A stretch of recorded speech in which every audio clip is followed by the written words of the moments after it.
Institute, and it's my pleasure to kick off this luncheon discussion, which promises to be extraordinary. We are extremely fortunate to have Pakistan's ambassador to the United States, an enormously distinguished diplomat, scholar, journalist, historian, writer, Husain Haqqani. You are all familiar with him. He has had a distinguished career representing his country as a scholar at American institutions, Johns Hopkins, the Carnegie Endowment for International Peace, Boston University. He's an editor of a leading journal and, of course, has written extensively on topics not just involving South Asia, but world affairs. He has been a very important advisor to various Pakistani leaders and prime ministers and was particularly close to Benazir Bhutto.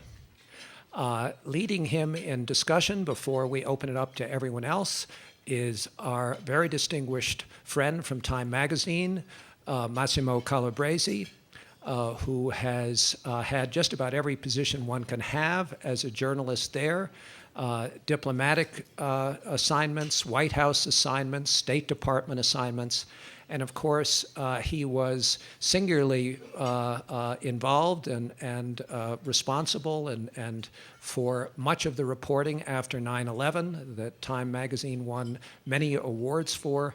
He was the lead correspondent in that effort. So we're very fortunate to have these two gentlemen, and it is now my pleasure to turn things over to Massimo. Thank you very much, Elliot. We are indeed very fortunate to have Ambassador Haqqani here. Few figures are as well known in Washington diplomatic circles as Ambassador Haqqani. And for the subject area of this forum, it's hard to imagine a foreign figure more appropriate for addressing the issues. Pakistan has, of course, come up throughout the last couple of days. And so without further ado, I'd like to ask you just to lead us off with a few minutes of discussion of the areas where you think the United States and Pakistan agree and where they disagree on issues of counterterrorism globally. Well, first of all, it must be understood that Pakistan is a leading victim of terrorism. Last year, we lost 10,000 people in 2009 to terrorists in terms of terrorist attacks in our cities, in terms of the soldiers lost while fighting the terrorists, especially in the mountainous areas bordering Afghanistan. And Pakistan has been the the frontline state in this global battle. So where Pakistan agrees with the United States is on the need to combat terrorism, to ensure that the world does not face the threat of terrorists, which, by the way, most people woke up to only after 9/11. And the reason why we have this threat with the magnitude that we do is because there was a period immediately after the Soviet withdrawal in Afghanistan that our part of the world was totally ignored. The US walked away, paying no attention to trying and reining in all those groups that had been trained with an, with an ideological motivation, with a radicalized belief system. And people didn't understand at that time. In the United States, after 9/11, the US woke up. But, you know, where we disagree is essentially in understanding how it can be done and in what time frame. We are a patient people. And we understand that, for example, in a country of 180 million, even if there are 1% supporters of extreme ideas, that's still 1.8 million people. That's a lot of people. The American way of doing things, and it works for America, is for doing things yesterday. And so in dealing with terrorism, the issue is most people in this country say, okay, why can't we locate these guys and liquidate these guys? Well, that's not the nature of counterterrorism. In counterterrorism, you have to have multiple layers. It's an intelligence-led war. You have to identify the people who have already taken an action which identifies them as terrorists, are only one part of the problem. They are the easiest ones to track and eliminate. The real problem are those who are terrorists in being. And so all we have to worry about is not just eliminating Al-Qaeda's individuals that have already come on the radar screen, but preventing another generation from being radicalized and becoming volunteers for a never-ending war. I don't know how many people have noticed that in the last 2 years, we have eliminated several times the number 3 leader of Al-Qaeda. Now, it seems that that is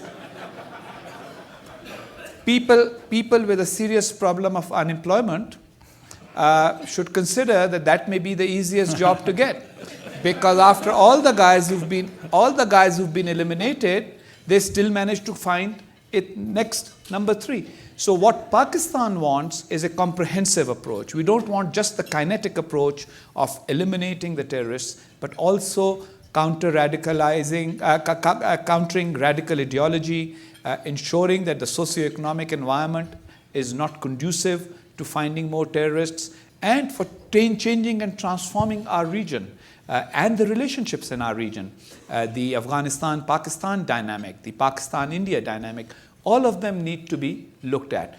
Now more and more American leaders understand our perspective, but of course they also have to face, just as we have to face our political culture, your leaders have to face yours. So even when they are understanding that this will take a while, that it has to have a law enforcement component, it has to have an intelligence component, it has to have a socio-economic component, a political component, an ideological component, and a military component, even when making a commitment, they have to sometimes set a deadline for themselves. And wars are not easily won with deadlines. They are best won with missions rather than deadlines. So we are working together, Pakistan and the United States. Daniel Benjamin, the coordinator for counterterrorism, who was supposed to be here and couldn't make it because he had a meeting at the White House, he and I work very closely together.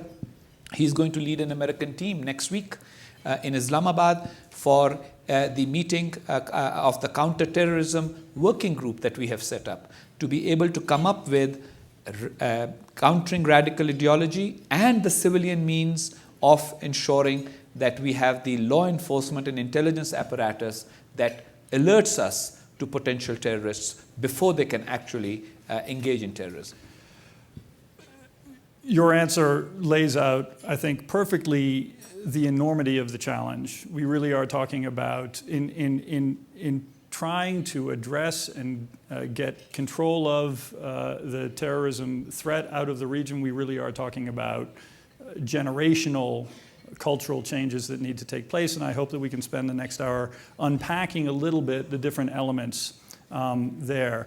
To start with, why don't we focus on the threat as it exists in Pakistan at the moment, what Pakistan is doing to address it, and we'll set aside, at least for a few minutes, some of the cultural issues and the hearts and minds issues that you're describing. Bruce Riedel, who is well known to everybody in the room and to you, has said that the next big attack against the United States will be postmarked Pakistan. And Hillary Clinton, as I'm sure you also know, has said that there will be severe consequences for Pakistan if that happens. One, are they right?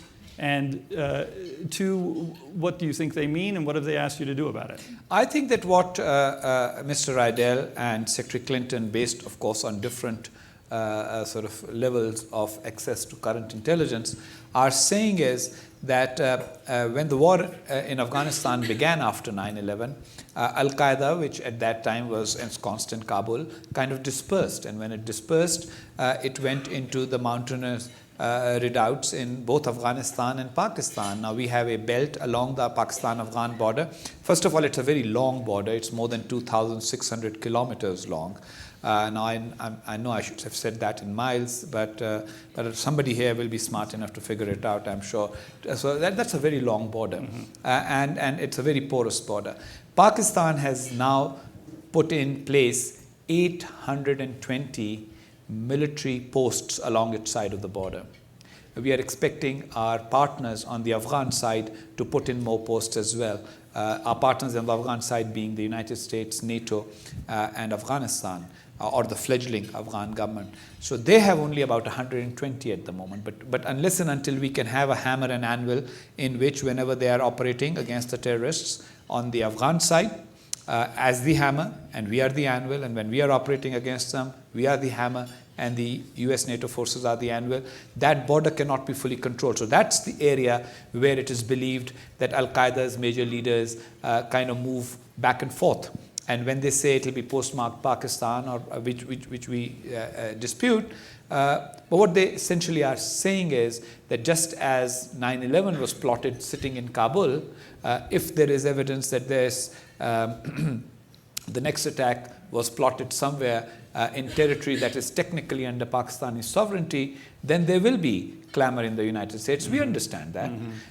We You will mean clamor for military action specifically? For action. In that sense, Fatah becomes the stand-in for Afghanistan. But our perspective is that it's still not going to solve your problem, because they will then find the terrorists will relocate. There's already safe havens, alleged safe havens in ungoverned spaces in Yemen. There's already terrorist operations in Somalia. So what you're really doing is you're doing what some people sometimes do while cleaning up their room. Sort of, you move the mess from one end of the room to the other. But if this is a globalized economy, it's an environment in which we all understand the consequences of everything for one another. We need to understand that just shifting it from Afghanistan, because when you go into Pakistan, these guys are going to move into Afghanistan, and you'll take ages to figure out those mountains. So all I'm saying is we understand the American concern, and the important thing is, and Secretary Clinton was clearer about it, we are working very closely together. Now, I know that there are journalists here, and I started out as a journalist, and many of them are very good friends of mine, and they know they're always in trouble when I preface a sentence by saying, but many of them would like everything in the intelligence realm to be on the front page of their newspaper the next morning. We can't do that. It's just not done.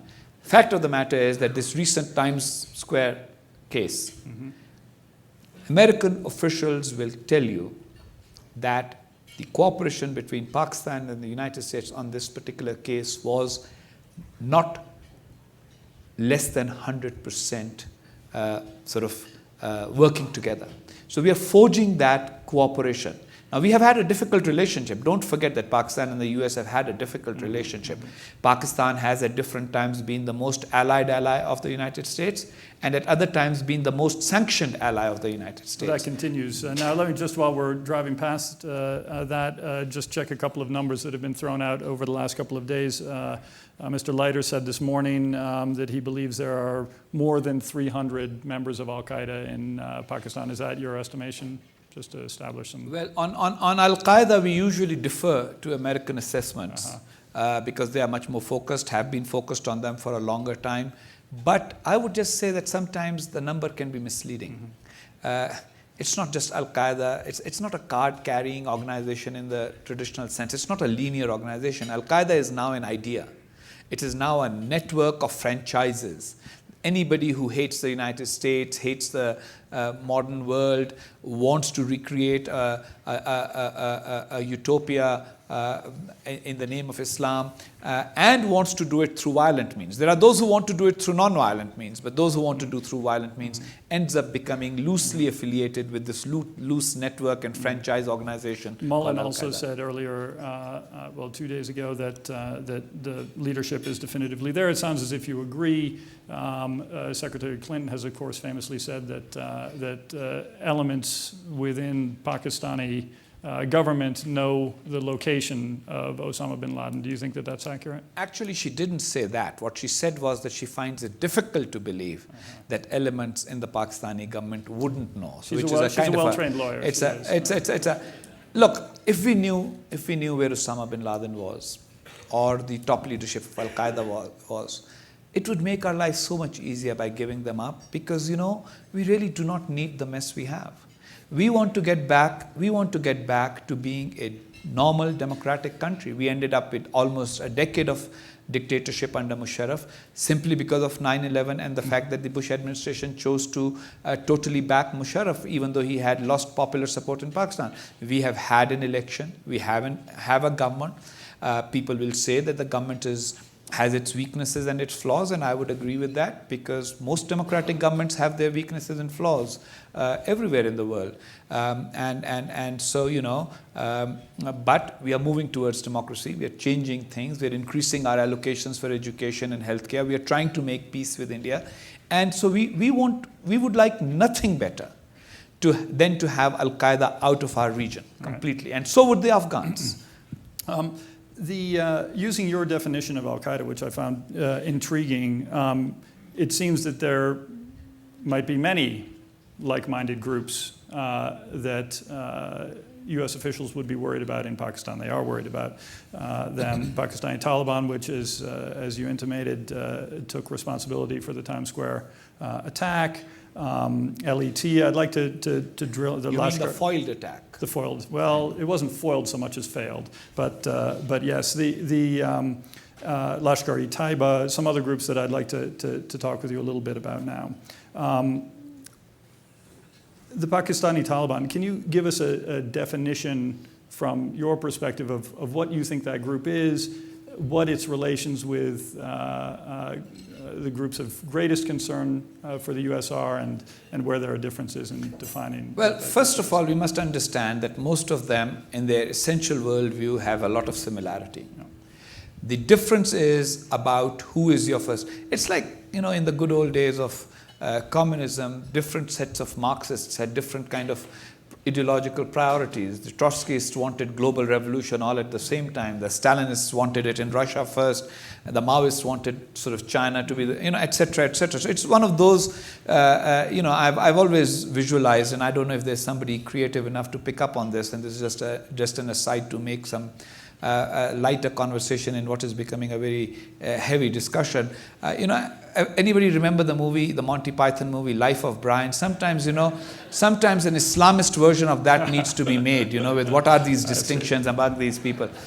Popular Front for the Liberation. So the Pakistani Taliban are essentially people recruited from the Pakistani tribal areas whose primary function is, or their primary goal is, to start building an Islamist state according to their own vision on the Pakistani side of the border. Their primary target has been the Pakistani military. They have been attacking our soldiers. They have been attacking our intelligence officials, which, by the way, brings me to the point that, why would they be attacking our intelligence officials unless they really believe that these intelligence officials are working against them? These are things that sometimes people miss out on. And they're essentially people from tribes primarily on the Pakistani side of the border. The Afghan Taliban are basically remnants of the Taliban movement that ran Afghanistan until 9/11 for a few years, and which basically outgrew from the Mujahideen, whom Ronald Reagan had once described as the moral equivalent of George Washington, and who basically we saw how they ran Afghanistan. As far as Pakistan is concerned, we do not make a distinction between the two, except in terms of how we will militarily deal with them, because the Pakistani Taliban are attacking us, and so we have to fight back right away. And we have regained territory from them because they were trying to create not just havens for hit-and-run operations, but actually taking over territory and building their vision of an extremist religious state in those areas. So we've cleared Swat. We've cleared 5 of the tribal agencies in the Federally Administered Tribal Areas, FATA. And we are in South Waziristan now, and hopefully we'll be able to operate in North Waziristan in a manner in which we will be able to beat them there as well. As far as the other groups are concerned, there are some urban groups in Pakistan, in the cities of Pakistan, who have a sectarian religious agenda, or who are more focused on our eastern neighbor, or were at one time more engaged in the militant and terrorist campaign in Kashmir. Okay. But a lot of them have loose coalitions, Sure. And very frankly, we haven't heard of a member of Group A showing up at the door of a member of Group B for protection, and Group B saying, no, because you and us, we have doctrinal differences, or etc., we will not protect you. So they do protect each other, which is why we see them all as a threat.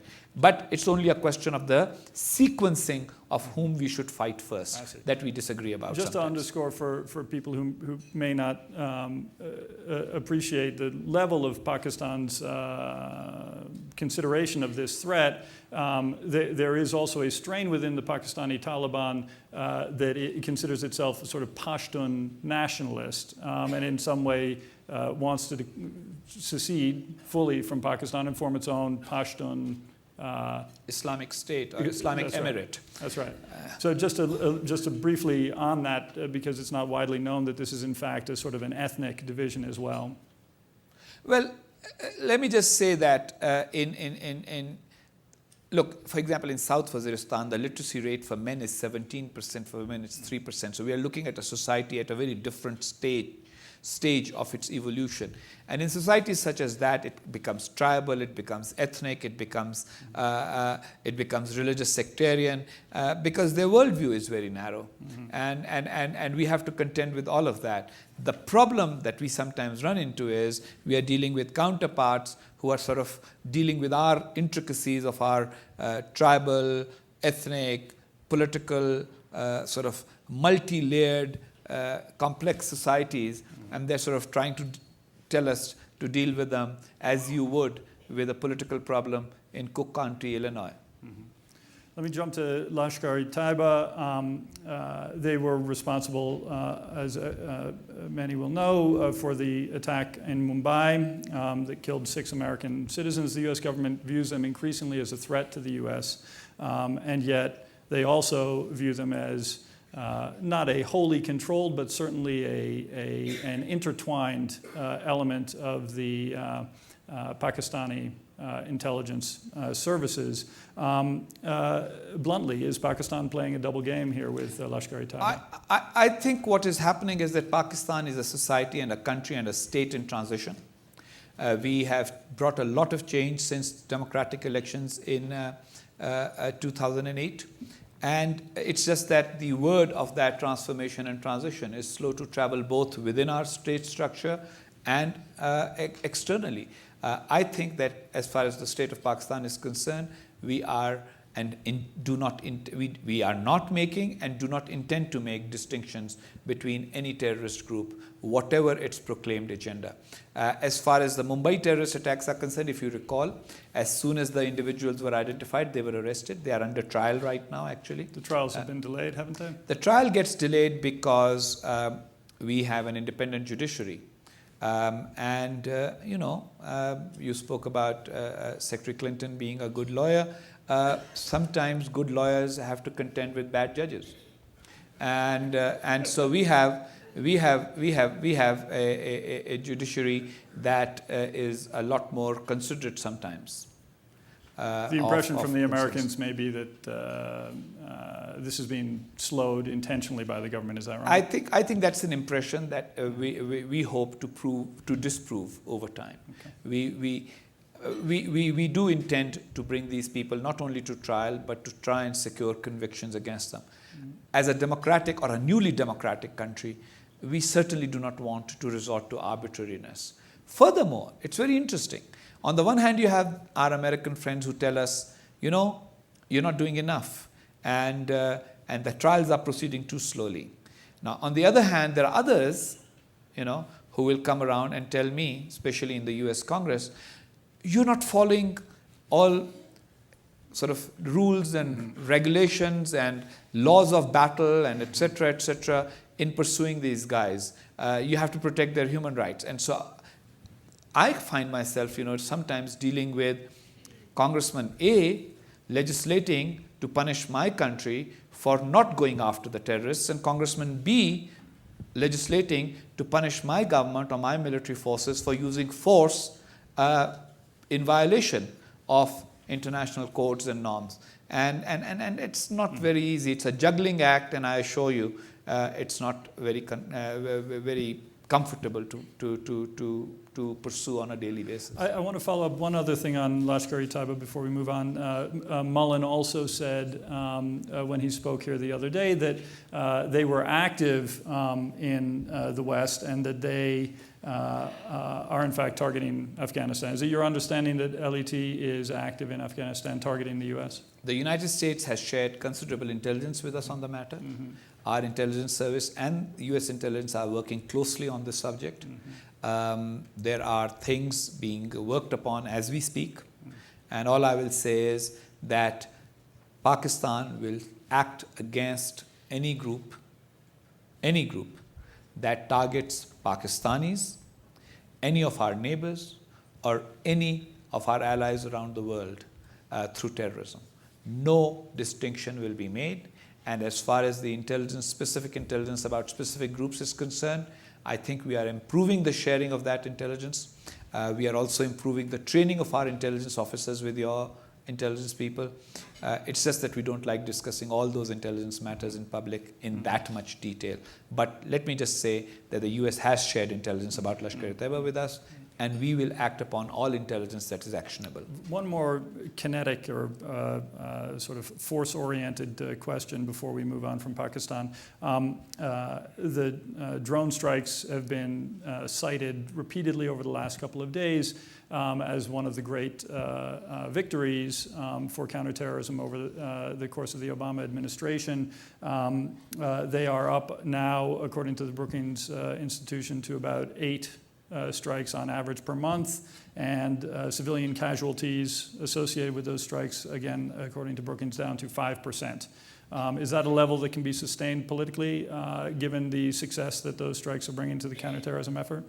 Now, this is my McChrystal moment. Good. Run with it. You're doing great. Anything I say could cause me trouble.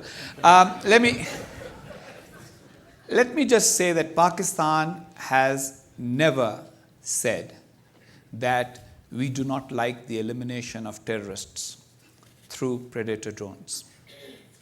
The drone brings technology to the war effort of both our countries that is very, very useful. Our concerns have always been about civilian casualties as well as about concerns about national sovereignty, meaning that they should be done in consultation and with permission from Pakistan.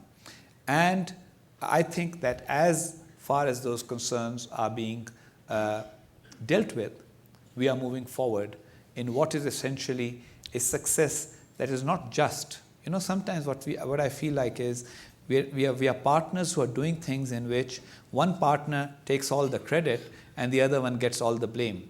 I think the reason why there is greater success in this is also something that is happening within Pakistan and in Pakistan. Because of intelligence sharing from Pakistan. I'll let you say that, please. Go ahead and complete that sentence on my behalf. Well, it's been amazing the extent of Pakistan's intelligence sharing with the U.S.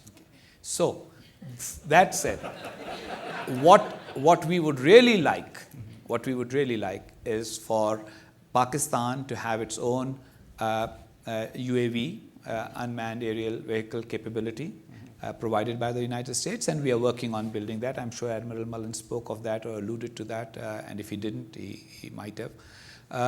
And that is something that will help that. And second is to work with Pakistan in dealing with the adverse public opinion that is built as a result of the drone strikes. We are concerned that if an action that will help eliminate terrorists ends up creating a reaction that provides support and sustenance to the terrorists, then it becomes counterproductive. And that is our concern. Baitullah Masood, who was a major TTP leader, who was considered by our intelligence and American intelligence as responsible for the assassination of Prime Minister Benazir Bhutto, our most popular leader, he was eliminated as a result of a drone strike. The Americans now understand, something they did not understand 2-3 years ago, that the drones should not just take out people that are considered a clear and present danger to American forces in Afghanistan, but they should also eliminate those people who are a threat to Pakistan. And since that has happened, public opinion has become less overtly hostile, but public opinion remains a concern. Moving away from... Do you think I did all right on that one? I don't think you'll get in any trouble, unfortunately. Whose side are you on? The kinetic and the war-fighting aspect of this is always the object of considerable attention, but I think, as your opening remarks pointed out, this is a longer kind of struggle. The key element that the U.S. and Pakistan have worked on in this non-war-fighting sense is the Enhanced Partnership with Pakistan Act, the $7.5 billion authorization for civilian aid to Pakistan that was passed last year. Congress is now in the process of actually appropriating that money.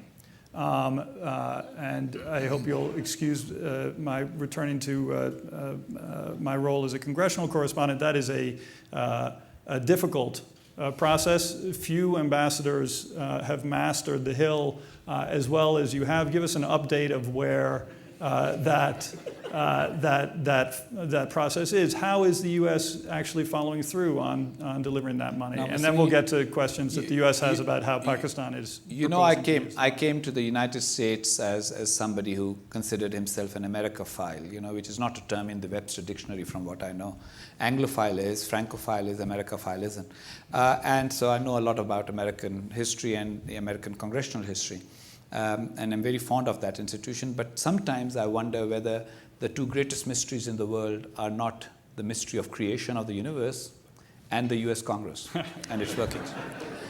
And I think Senator Hart looks as if he agrees with you over there.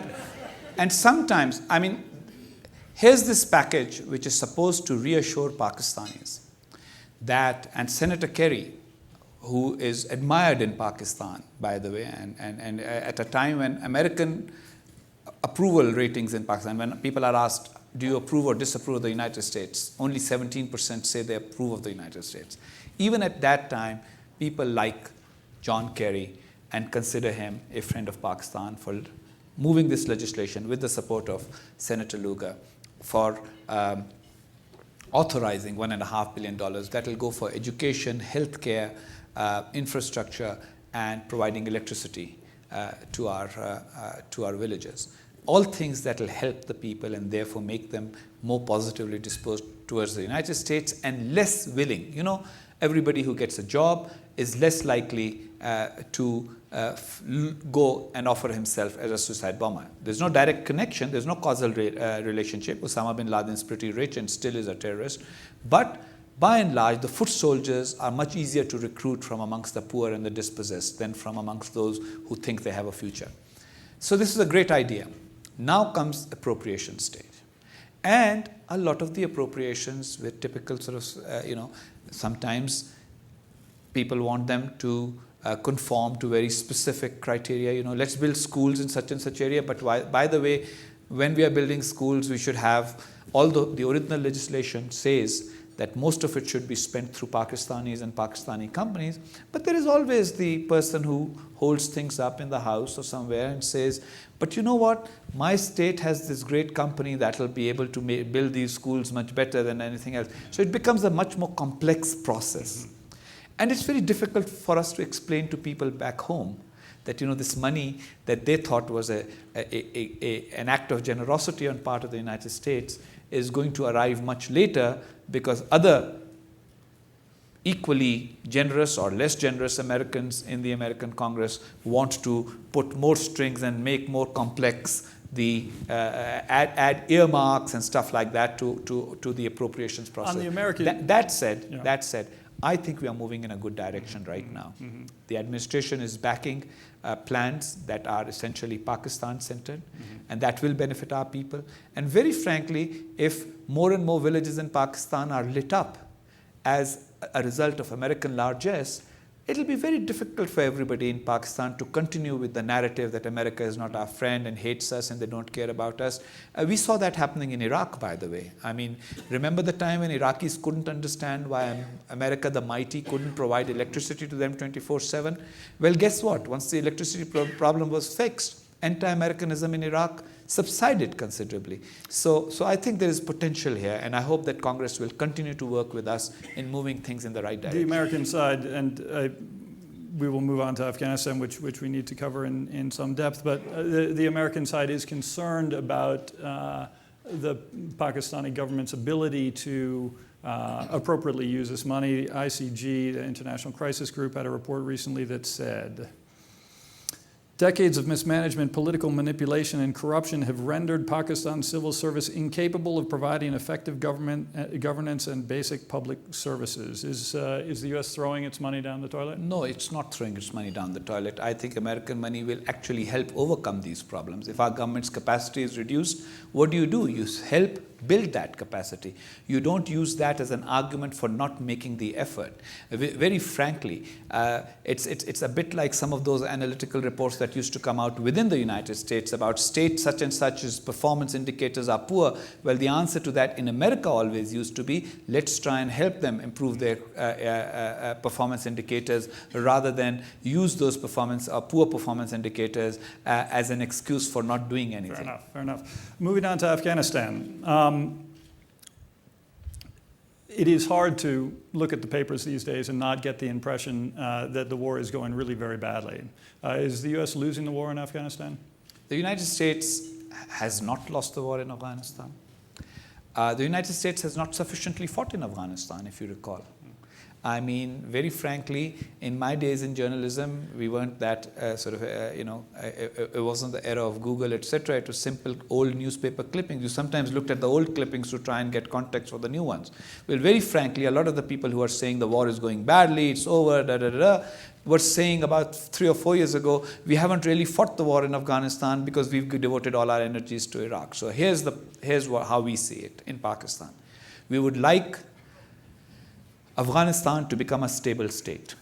We would like Afghanistan to be a partner of Pakistan in being stable in that region, bringing stability to that region. We do not want to see anything in Afghanistan that we do not want to see for Pakistan. We want to see progress. We do not want the Taliban to return to power there. And we think that there is a need for America to help Afghanistan reach that level of stability. Now, people may not like some of our institutions of state, but we have institutions of state. They may be weak, but then they can be improved. We have an army, we have a judiciary, we have a civil service. Not perfect, you can improve them. They don't have that in Afghanistan, and so therefore there is a need to build them. Now, in relative terms, the United States has not put in the troops early enough to be able to ensure that the Taliban do not come back. If there had been a sufficient troop commitment immediately after 9/11 to Afghanistan, when the Taliban were toppled, then the Taliban would not have been able to disperse in the countryside and reorganize. The very fact that they were able to do that was a result of mistakes that were made in terms of commitments then. Now that the commitment has been made, I think it is important for that commitment to be fulfilled and for sufficient effort to be put into Afghanistan before you start thinking about moving out of Afghanistan. As far as we in Pakistan are concerned, we certainly want Afghanistan sovereignty to be completely restored and for foreign troops to leave Afghanistan, but we would like that to happen only when Afghanistan is sufficiently stable. And who should all those troops be targeting exactly? The troops in Afghanistan should be bringing stability to Afghanistan by ensuring that the insurgents do not gain control of territory. Okay. There was a recent paper, an interesting paper by a man named Matt Waldman at the Kennedy School. He went to the tribal areas and to southern Afghanistan and spoke in depth with a variety of commanders on the ground there, Taliban and other commanders. And he came to he reported the following. This paper was just released in the last week or two. According to Taliban commanders, the ISI, the inter-services, the intelligence director at the intelligence agency of Pakistan, orchestrates, sustains, and strongly influences the movement. They say it gives sanctuary to both Taliban and Haqqani groups, Haqqani being one of the major armed networks that the U.S. is fighting. Sorry? Yeah, okay, fair enough. Haqqani groups, yeah, that's right, not related at all. And provides huge support in terms of training, funding, munitions, and supplies. In their words, this is as clear as the sun in the sky. Is Pakistan directly supporting with material and other supplies the very people that the United States is fighting in Afghanistan? The short answer is no. Pakistan is a partner of the United States. We both have a history of association with different groups, etc. in the past, going back to the war against the Soviets. It's a long history. I've written about it too, by the way. The book is available here. But that's past. We have to move forward. And now it is not in Pakistan's interest to have any militant terrorist group within Pakistani territory, or using Pakistani territory to challenge either of our neighbors. That said, let me just say one word about this report.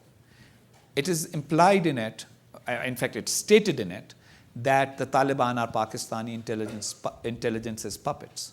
Strange puppets we have that they blame us for being their puppets, for having them as puppets. I mean, if they were our puppets, they would keep their mouth shut. They wouldn't be telling everybody, you know, these are the guys who are supporting us when we don't want to publicly acknowledge this. I'm not sure they were that sophisticated. They haven't spent as much time in Washington. Yeah, look, first of all, there's been a lot of criticism of this report by other academics, etc. And look, having been an academic myself, academic freedom is great and it's useful. In a complex region like that, I don't think you get it as simple. Pakistani intelligence's past relationships, alleged past relationships with different groups, etc., continue to be talked about. And Afghan intelligence, under its previous chief, was predisposed to spreading rumors about Pakistani intelligence. Now we have a much closer relationship with President Karzai and his government, and we are working together to ensure that this line of reasoning subsides. That said, you should believe what US officials and the Afghan government publicly now say. Both of them say that there has been a major shift in change in the arena over the last 2 years, and it has all been positive. Well, following that line, it's been widely reported that Pakistan, in the persons of Army Chief Kiani and ISI Chief Pasha, facilitated a meeting between the head of the Haqqani network and Karzai to discuss a possible, as it were, separate peace between them. Is the report accurate, and what can you tell us about Pakistan's role in trying to find perhaps an earlier end to the conflict? Look, Massimo, your earlier question about who are we fighting in Afghanistan, I'll relate this to that. You know, what is the objective in Afghanistan? The objective in Afghanistan is not prolonged war. We all know that in counterinsurgency, you use force as a means of ensuring that more and more insurgents and potential insurgents actually are prepared to join some political process. So there has to be a process of reconciliation and integration. And in Afghanistan, the process will have to be led by the legitimately constituted Afghan government. And we will want, we want that to succeed. We will support such a process. I don't think the process is in the advanced stage that the media reports. You know, having been a reporter year one, we always want to beat the competition. So we always kind of report early on things. And you remember even that famous alleged meeting between General McChrystal and General Kiani, in which General McChrystal is supposed to have said things, and a major newspaper of this country, in fact the newspaper of record, sort of spoke of it as if they were there. These two people are meeting, it's a one-to-one, and it was reported, and then General McChrystal had to go public and say that this reporting is totally inaccurate. Similarly, President Karzai has said, I have not met anybody from the Haqqani network. And very frankly, I just do not see this happening. So, first of all, Haqqani, who's being tracked by predator drones, etc., gets on a plane or whatever to fly to Kabul to meet Karzai with Pakistani support, knowing fully well that if the CIA or somebody finds out that he's on this plane, the plane will be blown up, or etc. It doesn't make sense. Sometimes in situations like this, because of the complexity of the issues, I think the reporting is partly based on imagination rather than occurrences on ground. Okay. I want to make sure and leave enough time for questions from the audience. I had intended to ask about what Iran's nuclear program meant for the security of Pakistan and Pakistan's closest ally, Saudi Arabia, and I'll leave that for anybody in the audience who might want to ask that question. So why don't we start right down front here.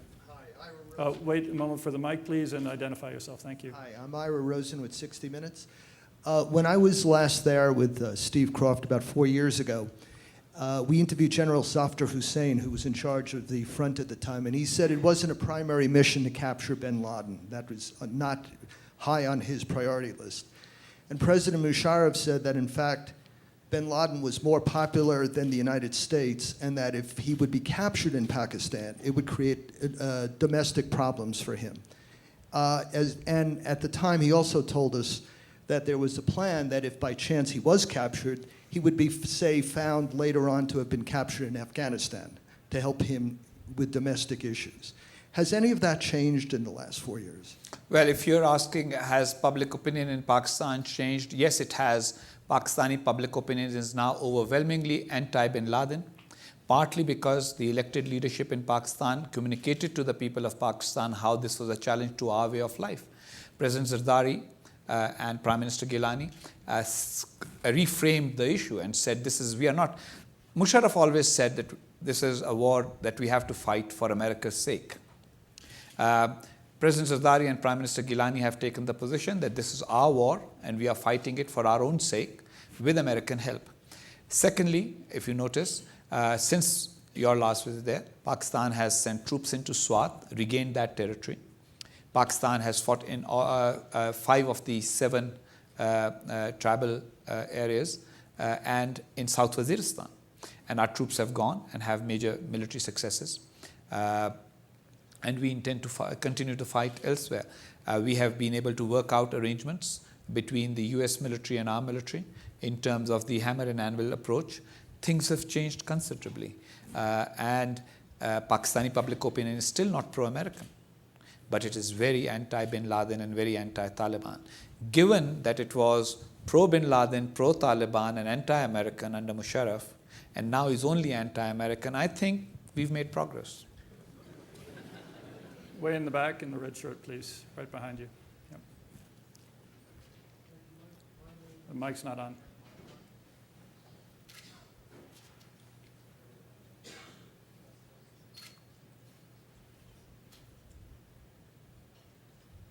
Thank you. My name is Michael Conniff.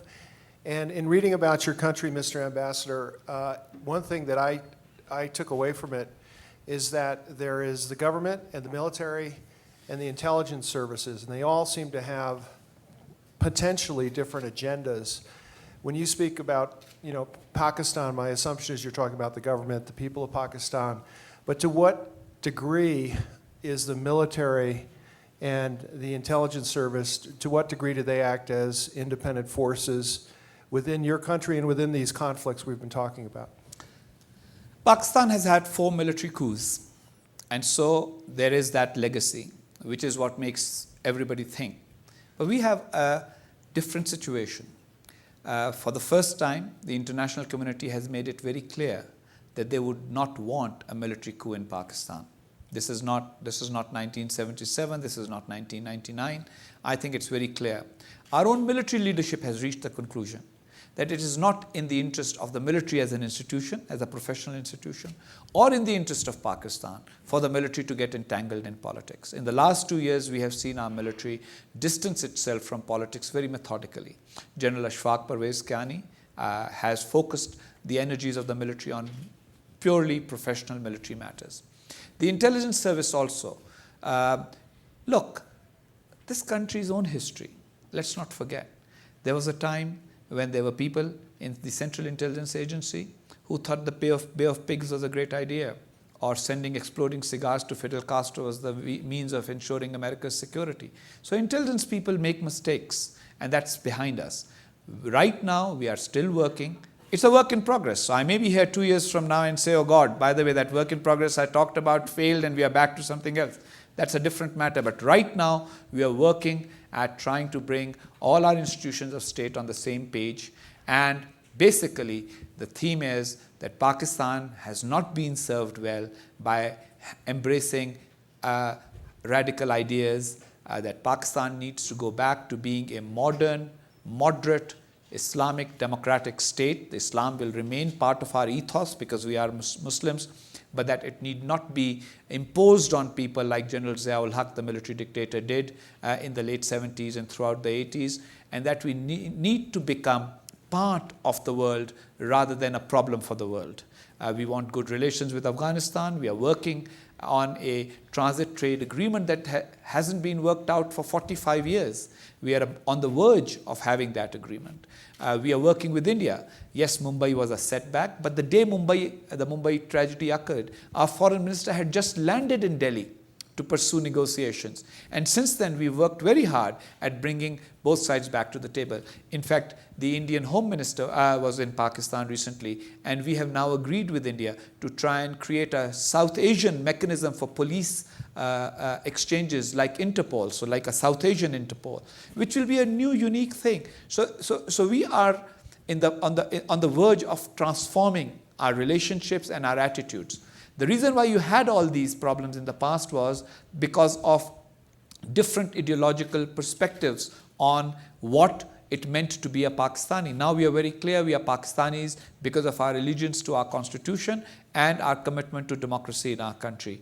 And we look upon our country not as sitting at the crossroads of conflicts trying to benefit from it, but as sitting at the crossroads of opportunities. The future we want to see is of a Pakistan through which gas pipelines will be running from Iran into India, from Turkmenistan into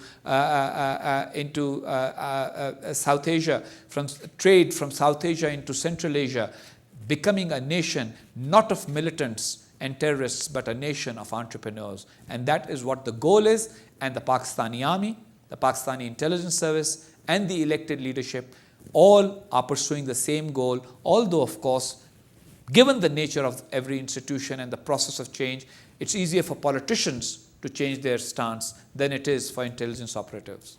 That pipeline is the source of considerable controversy, but I'll leave it at that. Way in the back there?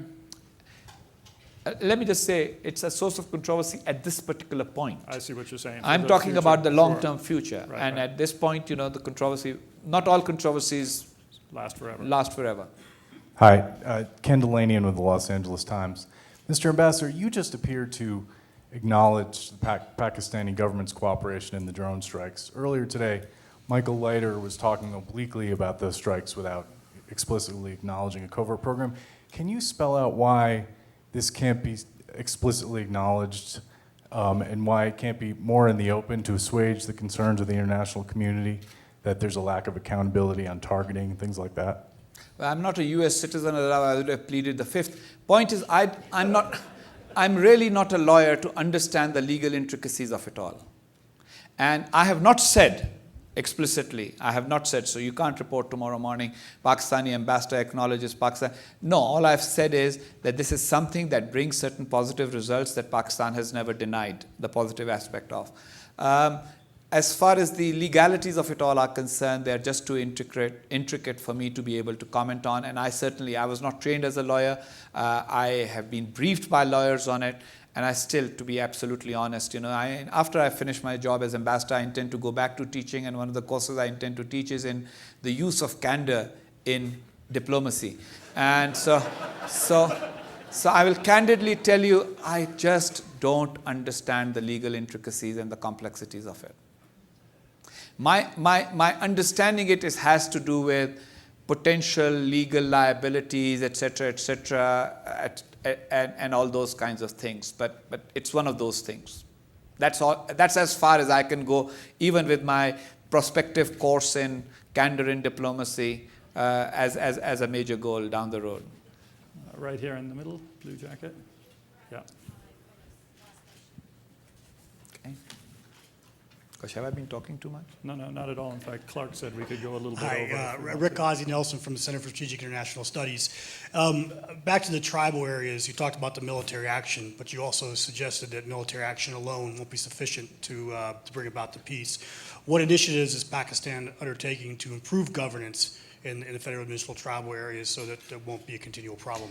The goal is to end the special status of the federally administered tribal areas and making them part of the Khyber Pakhtunkhwa province so that the tribes are part of the mainstream. Now, if you recall, what is today's the district of Swat in the Khyber Pakhtunkhwa province also used to be a tribal area in the 1970s, until the 1970s. And the elected government at that time had also embarked upon a plan of incorporating them gradually. If that had persisted by now, there wouldn't have been tribal areas with a distinct and tribal legal system. They would have had the same legal system as the rest of the country. That is where we will move over time. There is an economic assistance program, and as territories come under control, the militants are beaten. We have the same sort of three-stage strategy of clear, hold, and build. In most of the tribal areas right now, we are in the hold stage. And in North Waziristan, we still have to embark on the clear stage. Then will come the building stage, in which we hope that we will be able to build fundamental institutions of state, basic services, clean drinking water, primary schools, basic health care, roads, so that eventually the tribal areas do not remain a quasi-administered region, but rather become a full part of Pakistan's political, social, and economic life. Well, this has been extraordinarily illuminating. I will finish with one thought, which is no less a figure than Ambassador Richard Holbrooke has said of Ambassador Haqqani. His influence is derived from his absolute mastery of the American media. I think we've seen that more than in evidence today. And I appreciate your having I have been a feeling so that candid. quote was wrongly attributed. It was probably somebody talking about No, Ambassador Holbrooke. The two of you have a number of similarities. So thank you very much.